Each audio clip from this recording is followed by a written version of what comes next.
Baik, assalamualaikum warahmatullahi wabarakatuh. Pada video ini saya akan menjelaskan seluruh proses pengerjaan mulai dari soal nomor 1 sampai nomor 10 yang berhubungan dengan pembuatan sistem inventory penggunaan PHP natif dan API berbasis HTTP. Pada soal pertama, saya membuat sebuah database bernama inventory yang berisi beberapa tabel penting. Tabel yang saya buat adalah tabel user, tabel item, sama tabel transaction.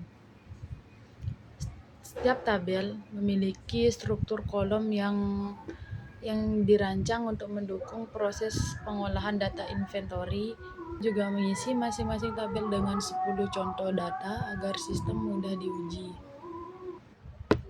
Pada soal kedua, saya menyusun struktur proyek PHP natif sesuai standar.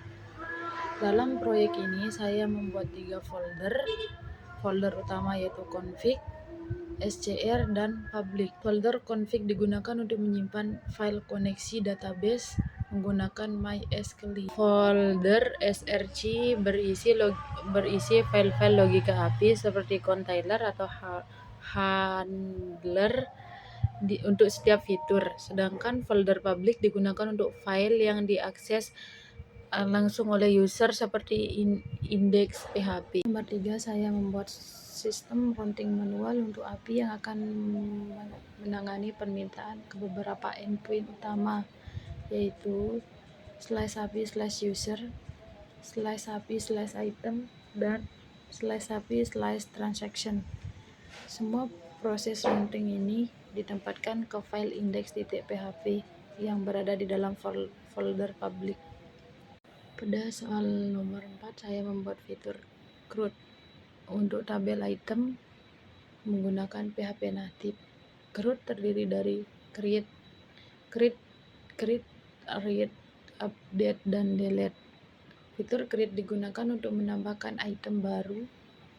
Read digunakan untuk menampilkan seluruh data item dari database, dan update digunakan untuk mengubah data item. Delete digunakan untuk menghapus data. Soal kelima, saya mengerjakan CRUD pada tabel user. Pada bagian ini saya menambahkan validasi email unik, sehingga sebelum data user disimpan, sistem akan mengecek apakah email sudah pernah digunakan. Jika sudah, API akan mengembalikan error dalam format JSON. Pada soal nomor 6, saya membahas tentang bagaimana pembuatan endpoint API untuk transaksi dengan data yang sudah digabungkan dari tabel user dan item. Ketika endpoint get/API/transaction dipanggil, API harus menampilkan informasi yang lebih mudah dipahami, seperti nama user dan nama item, bukan hanya ID-nya saja. Pada soal nomor 7, membahas bagaimana penambahan fitur pencarian dan pagination pada endpoint get/API/item. Fitur pencarian menggunakan parameter key untuk mencari item berdasarkan nama, sehingga data yang tampil benar-benar sesuai kata kunci yang dimasukkan. Selain itu, pagination digunakan untuk membatasi jumlah data yang ditampilkan per halaman agar API lebih cepat dan tidak membebani server. Pada soal nomor 8, membahas autentikasi sederhana menggunakan token.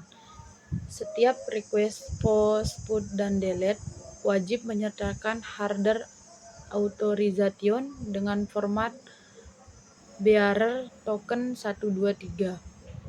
Jika token tidak ada atau salah, API akan mengembalikan respon 401 unautorized. Pada soal nomor 9, saya membahas tentang validasi dan penanganan error pada API. Pada bagian ini, setiap data yang masuk harus dicek terlebih dahulu, seperti memastikan email yang tidak duplikat, nama yang tidak kosong, harga adalah angka, dan ID data harus valid. Jika terjadi kesalahan, API harus mengembalikan pesan error dalam format JSON dan yang konsisten. Pada soal 10 mengharuskan kita melakukan pengujian API menggunakan Postman. Pada tahap ini, saya menguji semua endpoint mulai dari get, post, put, hingga delete untuk memastikan API berfungsi secara maksimal.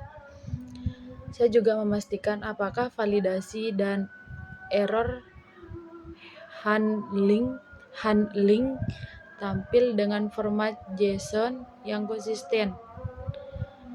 Selain itu, saya juga menguji autentikasi token dengan mencoba request menggunakan token yang benar dan token yang salah.